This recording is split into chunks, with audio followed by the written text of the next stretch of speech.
There is a power within every human being that remains dormant for most of their existence. This power is not something distant or reserved for a select few, but the very essence of consciousness itself, present in every moment, creating every experience. The tragedy is not the absence of this power, but the constant sabotage that prevents its full expression. Through the lessons learned from reading the works of Neville Goddard, this truth becomes undeniable. Consciousness is not a passive observer but the active creator of all that is witnessed. When someone identifies themselves as anything less than divine consciousness in human form, they unknowingly design a reality that reflects that diminishment. How many years have been spent searching for what was never absent, only unrecognized? The power that creates worlds resides within, waiting for acknowledgement. Every action taken throughout the day either affirms or denies this fundamental truth about human nature. The sabotage is not dramatic or obvious. It happens in subtle thoughts, repeated beliefs, and emotional patterns that feel normal because they have been practiced for so long. When someone says, "I am struggling," they are not describing a fixed reality but creating one through the declaration of consciousness. The lessons learned from reading the works of Neville Goddard reveal that the "I am" is the creative power of God individualized, and whatever follows those two words becomes the blueprint for experience. If divine consciousness is the true nature, why do so many live as if they are victims of circumstances beyond their control? The answer lies not in external conditions but in the habitual denial of the power within. This denial becomes the invisible cage that confines infinite potential to limited outcomes. The world teaches separation from source, from power, from divinity itself. This teaching is reinforced through culture, systems of belief, and collective patterns that seem undeniable because they are shared by millions. But shared illusion does not make truth. When consciousness is understood as the only reality, as emphasized in the lessons learned from reading the works of Neville Goddard, everything changes. The body is not separate from consciousness. It is consciousness taking form. Circumstances are not external forces. They are consciousness objectified. What appears as the outside world is nothing more than the inside world projected outward, made visible through the creative power of awareness. If this is true, and every mystical teaching and modern scientific discovery points to its validity, then self-sabotage is simply consciousness creating against its own highest expression. The question that arises naturally is, why would infinite creative power choose limitation? The answer is surprisingly simple. It is not a conscious choice but an unconscious pattern. Most people are unaware of the thoughts and beliefs they entertain throughout the day, let alone the identity they unconsciously assume. Identity is everything. When someone identifies as small, powerless, or separate, that identity becomes the lens through which all experience is filtered and created. The lessons learned from reading the works of Neville Goddard emphasize that imagination is not fantasy but the creative workshop where all realities are first conceived. Before anything appears in the physical world, it exists in imagination. Before any condition manifests, it is held in consciousness. This means that self-sabotage begins long before the observable effects appear. It begins in the silent narrative someone tells themselves about who they are and what is possible. How often does the internal dialogue affirm divinity, and how often does it affirm limitation? To recognize oneself as God in human form is not arrogance, it is the restoration of original awareness. This recognition does not diminish others, it illuminates the same truth within them. The sabotage comes from the fear of claiming this truth, from the discomfort of stepping out of familiar victimhood into sovereign responsibility. But there is no middle ground. Consciousness is always creating, whether someone is aware of it or not. Every moment is a choice, even when it feels like there is no choice. The lessons learned from reading the works of Neville Goddard teach that assumption creates reality. Whatever is assumed to be true, consciousness will prove true through manifestation. This means that the person who assumes they are powerless will experience a reality that confirms powerlessness, not because it is ultimate truth, but because consciousness is faithful to its own assumptions. What would life look like if the assumption shifted from "I am limited" to "I am divine consciousness expressing in human form"? This shift is not metaphorical. It is the most practical transformation available to humanity. The sabotage happens in the smallest moments, in thoughts that seem insignificant but carry the weight of creation. A single thought of doubt, repeated consistently, becomes a belief. A belief, held long enough, becomes an identity. And identity determines the boundaries of what consciousness allows into experience. The lessons learned from reading the works of Neville Goddard make clear that there is no neutral thought. Every thought is a seed planted in the fertile ground of awareness. When someone thinks, "I can't afford this," or "I'm not good enough," they are not observing facts but issuing creative commands. Consciousness responds without judgment, without questioning the wisdom of the command. It simply brings forth experiences that match the dominant state of being. How many creative commands throughout the day reinforce lack instead of abundance, weakness instead of power? This is where the tragedy deepens. Most people believe they are reacting to life when they are actually creating it.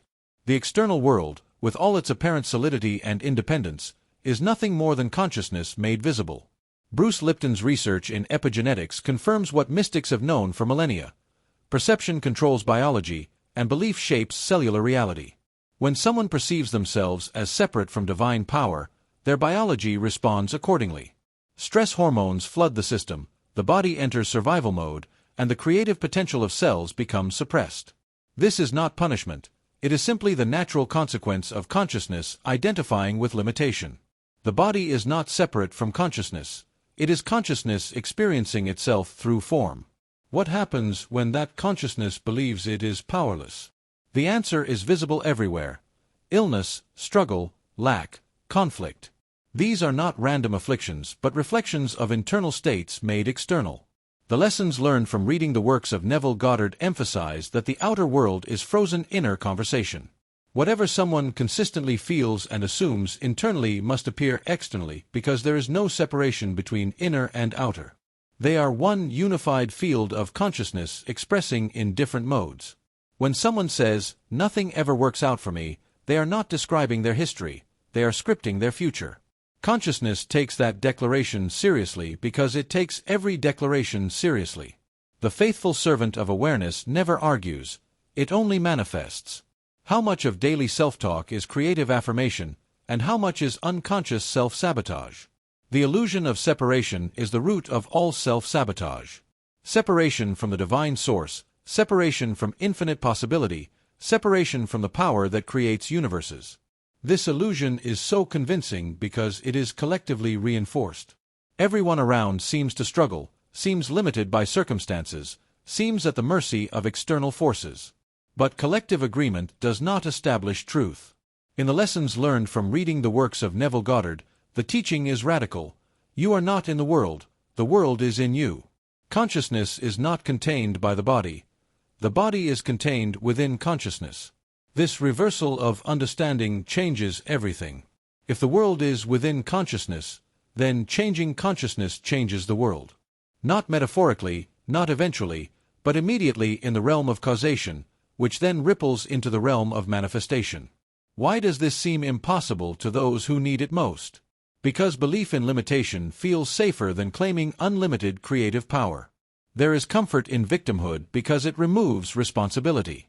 If circumstances are beyond control, then failure is not personal. But this comfort comes at the highest cost, the abandonment of divine birthright. The lessons learned from reading the works of Neville Goddard do not offer escape from responsibility. They offer the restoration of creative authority. To recognize oneself as God in human form is to accept that every experience is self-generated, every condition is self-created, and every moment offers the opportunity to assume a new state of being. This is not burden, it is liberation. When someone realizes they have been the author of their limitations, they simultaneously realize they can author their freedom. What keeps most people from making this shift is not lack of power but lack of belief in the power they already possess. The mind has been trained to seek evidence before believing, but consciousness operates in reverse. Belief comes first, then evidence follows. This is the mechanism that most people unknowingly use against themselves. They wait for circumstances to change before they allow themselves to feel abundant, powerful, or worthy. But circumstances are effects, not causes. The lessons learned from reading the works of Neville Goddard teach that feeling is the secret. The emotional state assumed now determines what manifests later. When someone waits for external proof before claiming their divine nature, they trap themselves in an endless loop. The external world can only reflect what consciousness has already accepted as true internally. How long will the wait continue for permission that must come from within?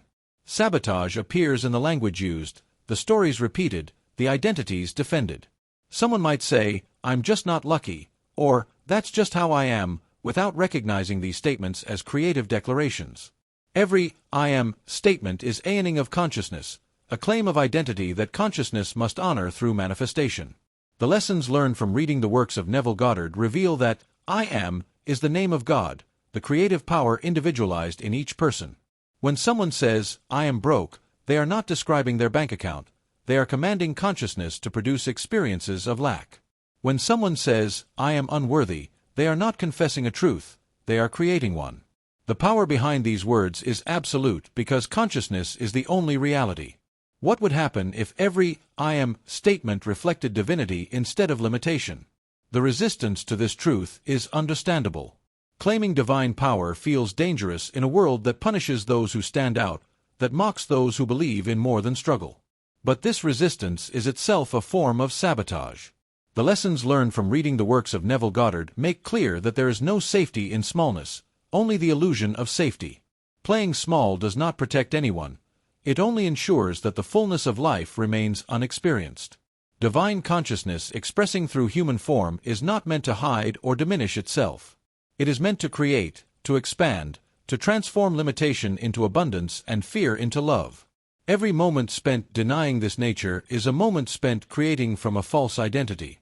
The cost of this denial accumulates not just in missed opportunities but in the erosion of joy, vitality, and purpose. There is a practice that most engage in without awareness: rehearsing limitation. Conversations revolve around what is wrong, what is lacking, what is impossible. Thoughts replay past failures and project future disasters. Imagination, the most sacred creative tool, is used to envision worst-case scenarios instead of desired realities. The lessons learned from reading the works of Neville Goddard emphasize that imagination creates reality, not the external senses, not logic, not history, but imagination. What is vividly imagined and emotionally felt must manifest because consciousness does not distinguish between imagined experience and physical experience. Both are real to consciousness. This means that every time someone imagines failure, rejection, or loss, they are planting seeds in the creative field of awareness. Those seeds will grow unless displaced by new assumptions. Why is so much creative power invested in imagining what is not wanted? The answer lies in habit and conditioning. Neural pathways have been carved through repetition, making certain thought patterns automatic.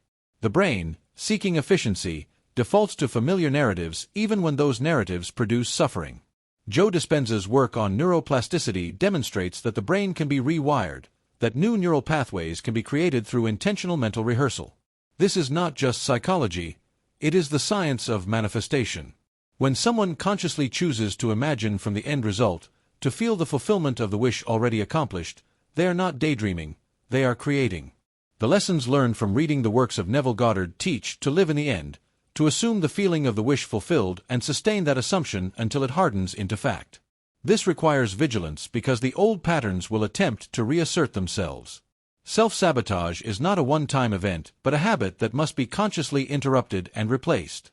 In the Gospel of John, chapter 10, verse 34, there is a passage that most overlook or misinterpret, yet it contains one of the most revolutionary truths ever spoken. The words declare directly, "Is it not written in your law, I said, ye are gods?"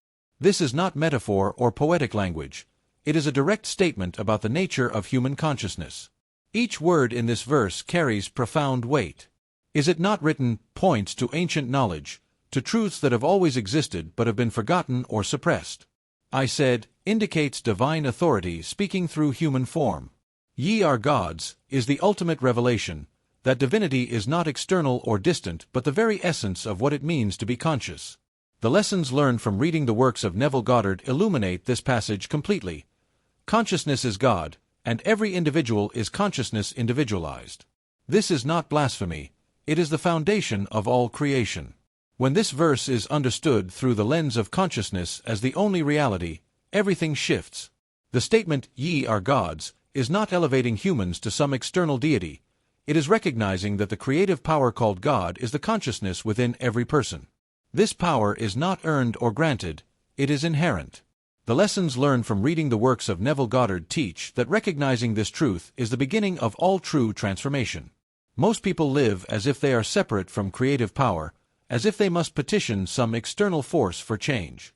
But the verse makes clear that the power is not external. It is the very I am presence that each person experiences as their own awareness. When someone feels powerless, they are not lacking power. They are simply unaware of the power they possess. How does it feel to consider that the search for God has always been a search for the true self? The implications of this biblical confirmation are staggering. If consciousness is God individualized, then every thought, every assumption, every feeling is a creative act of divine magnitude. There is no small thought, no insignificant emotion. Everything matters because everything is consciousness in motion, shaping the clay of reality into form. The lessons learned from reading the works of Neville Goddard emphasize that assumption is the mechanism through which consciousness creates. To assume something is true is to command it into manifestation. This is why self-sabotage is so devastating. It is divine creative power being used against itself. When someone assumes they are limited, unworthy, or powerless, they are using the same creative force that forms galaxies to create experiences of limitation. The power does not diminish. It only obeys the assumptions given to it. What assumptions have been unconsciously maintained that contradict divine nature? The pain that so many carry is not punishment from an external God, but the natural consequence of consciousness creating from false identity. When divine consciousness forgets itself and assumes the identity of victim, of struggler, of one at the mercy of circumstances, it experiences exactly that.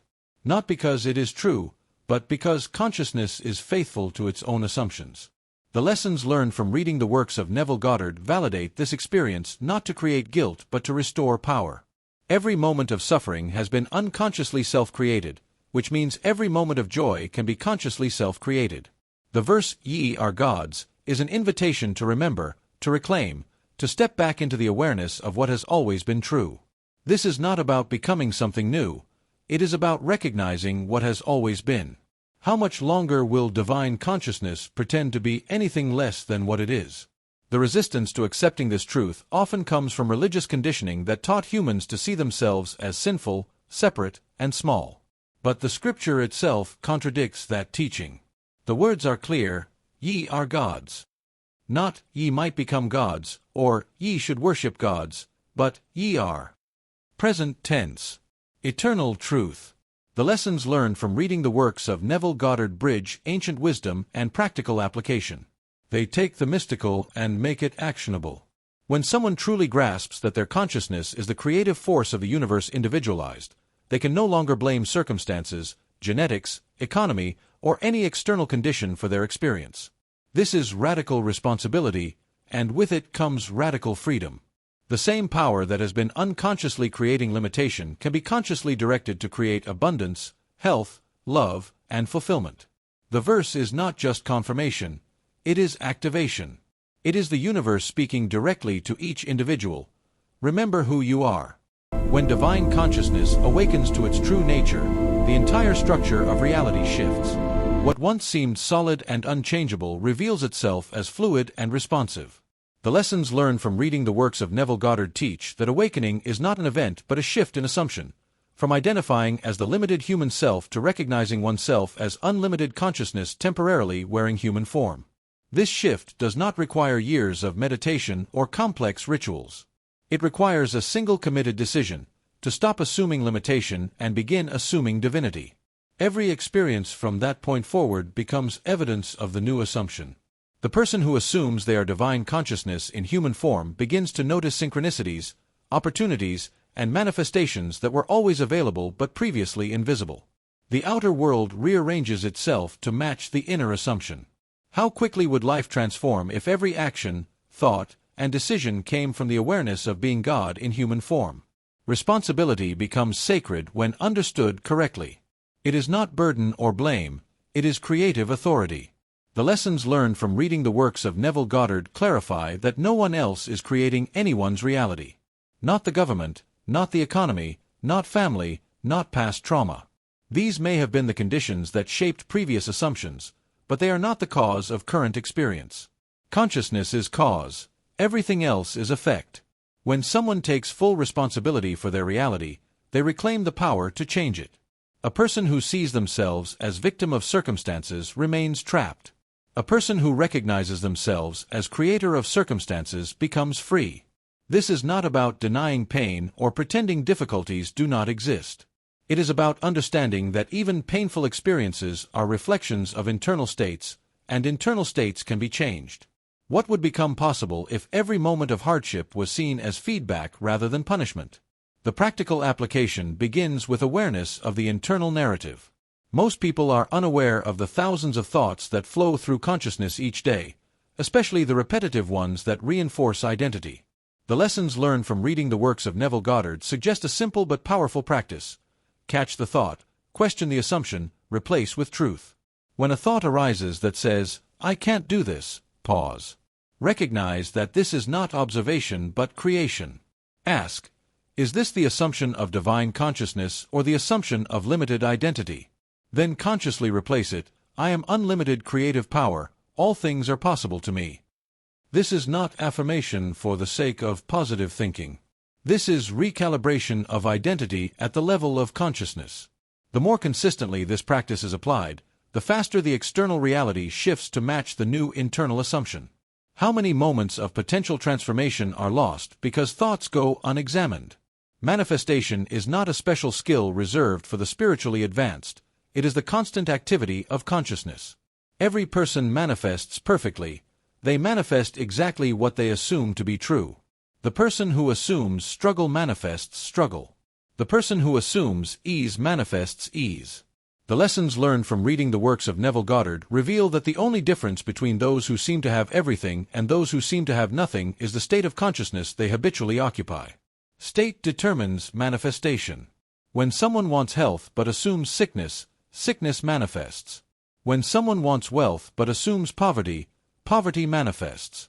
The desire is irrelevant. The assumption is everything.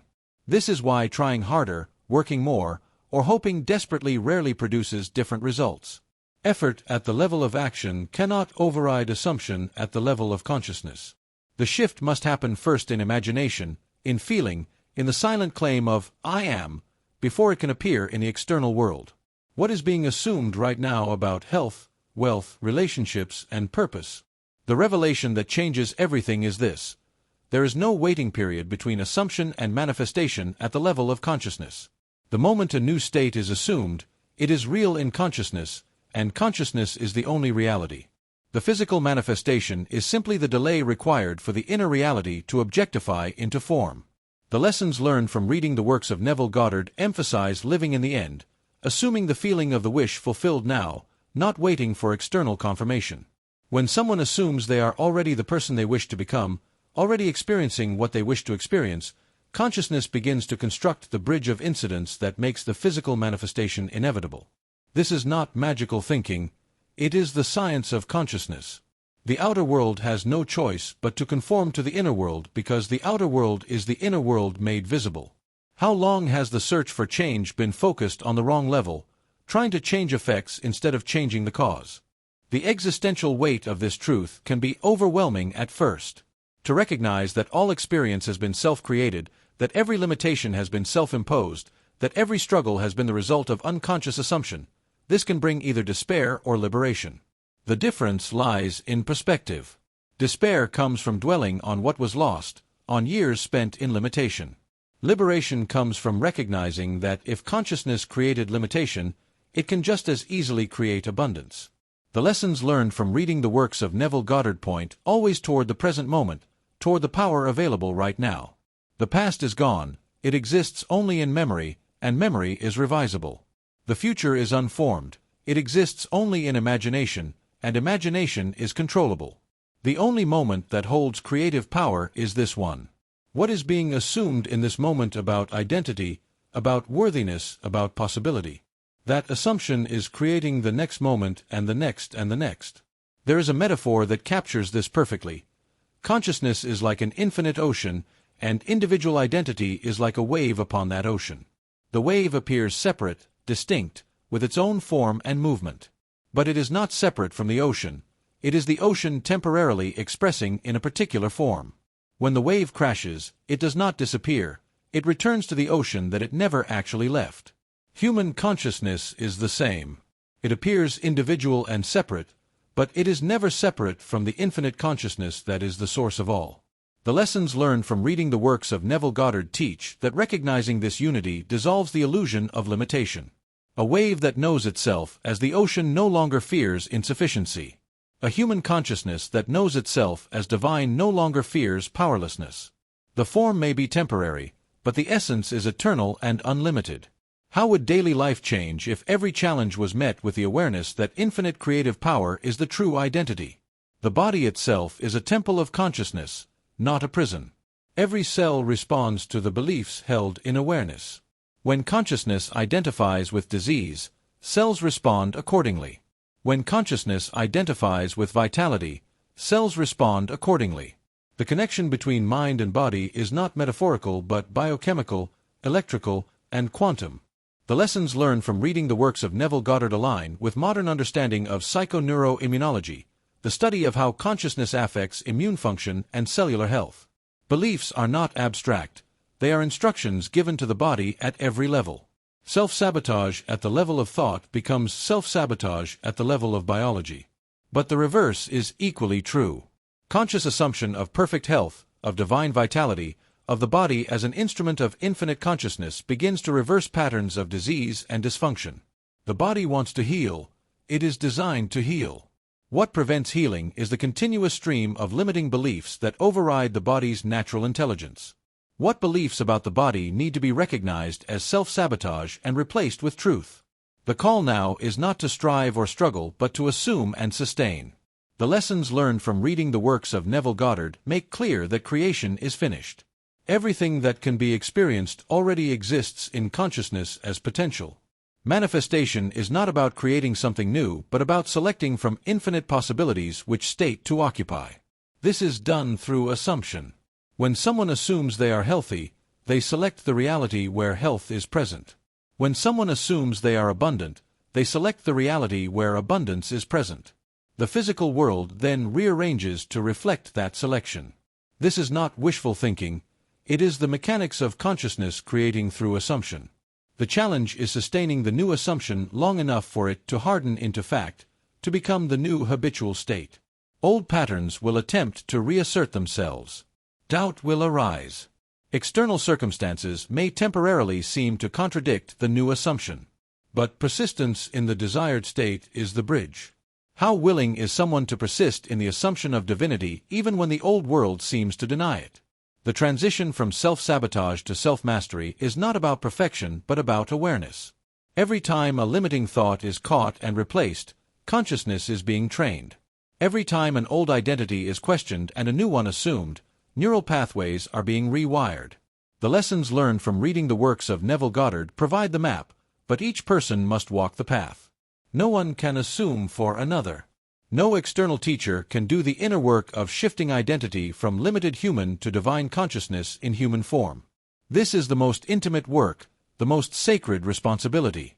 And it is also the most rewarding. Because the moment divine nature is truly claimed, not just intellectually understood but emotionally assumed and lived from, everything changes. Not eventually.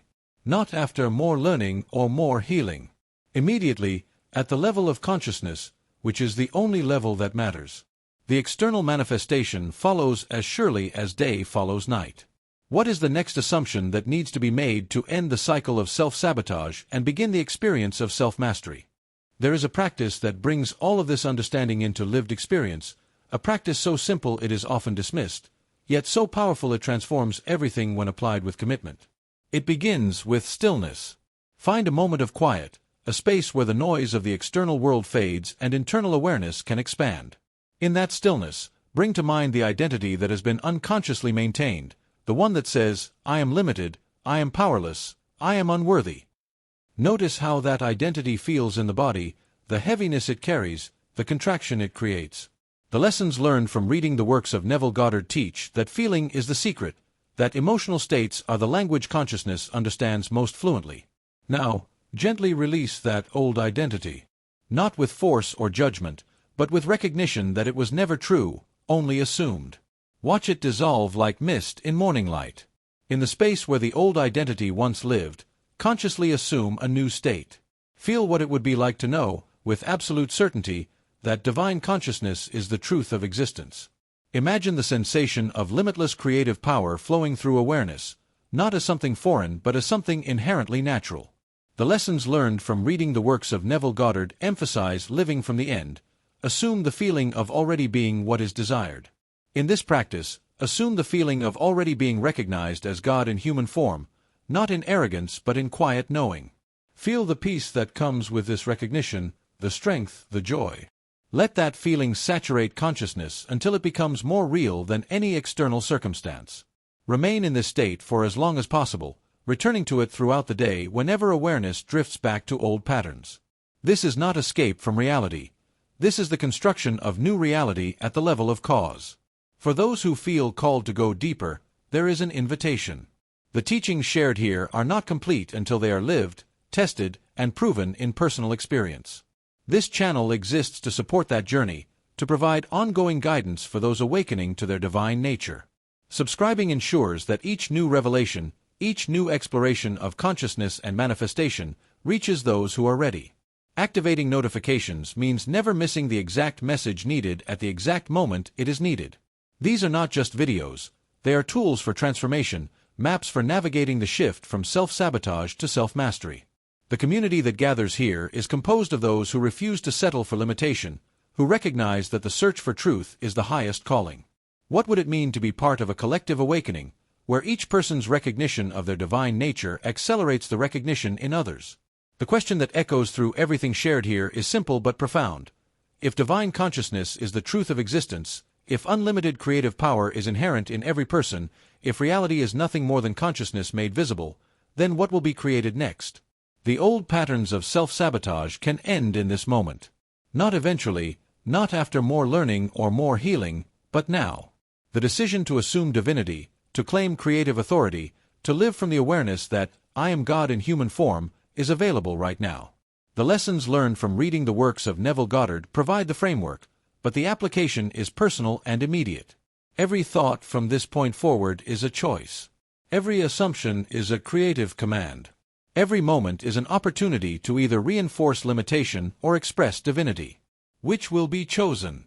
The power to decide belongs to consciousness alone, and consciousness is reading these words right now. The greatest teaching is this: there is no separation between the seeker and the sought, between the question and the answer, between the human and the divine. Consciousness is one unified field expressing in infinite forms, and every form contains the whole. Self-sabotage was simply consciousness forgetting itself, creating from false identity, using infinite power to produce finite limitation. But memory returns. The lessons learned from reading the works of Neville Goddard, confirmed by scripture, validated by science, and proven through experience, all point to the same truth. You are not in the universe is in you. You are not seeking God. You are God seeking to remember itself through this particular expression called human life. The moment this is truly felt, not just understood intellectually but assumed emotionally and lived practically, all sabotage ceases. What remains is pure creative flow, divine consciousness expressing without obstruction, creating realities that match its true nature, limitless, abundant, eternal, and free. This is not the end of the journey but the beginning of creation as it was always meant to be, conscious, intentional, and divine.